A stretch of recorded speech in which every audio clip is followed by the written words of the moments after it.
It was a horrendous attack which has left worshippers and people living locally feeling very, very vulnerable.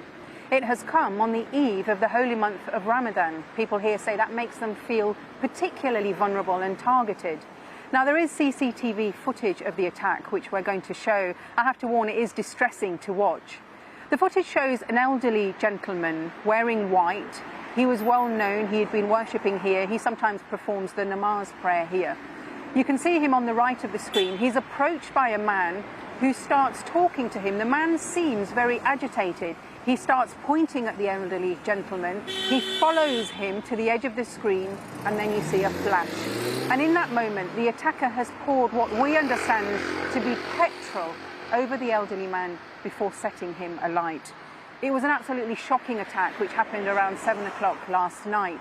Now, the man suffered serious burns. We are told by his relatives that thankfully they aren't life-threatening. It happened just a few streets away from this mosque. And we've learnt today that a couple of hours before the attack, a man was seen inside the prayer room acting suspiciously. We've been speaking to the mosque committee, and in their early interview, they told us what happened.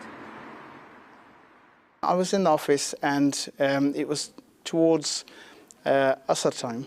It was the Asr prayers. It was around 5 o'clock. The masjid was very busy because there'd been a couple of funerals here. That's right. Then what happened? As I came inside, I spotted the gentleman who was sitting on the side, and I thought he's a worshipper who's actually come to worship. But he was just sitting there. He wasn't doing nothing. When you noticed the man, you were suspicious because he wasn't praying. No, he wasn't praying, and he was sitting in the wrong direction. That was very unusual because he was not even pointing towards the Kaaba. He was pointing in the wrong direction. So I continued watching that CCTV. I was observing him all the way. I thought, when he comes downstairs, I'll confront him, rather than inside the mosque. So at that point, when I seen him coming towards downstairs at the front door, when he came and I said to him, "Salaam alaikum," he didn't respond. He didn't reply, and that's suspicious. He was like, "What does salam?" I mean, he didn't even respond. He just looked at me in a weird way and then ran straight out into the front gates, through the gates, and he stood there. He stood outside at the front gates. When that actually happened, then at the same time, I called the police. We're coming up to the start of Ramadan. People must be on edge. How are they feeling now after this?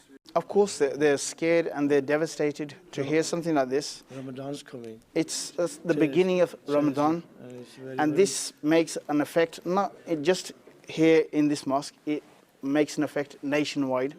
Now, the whole of England will be shaken.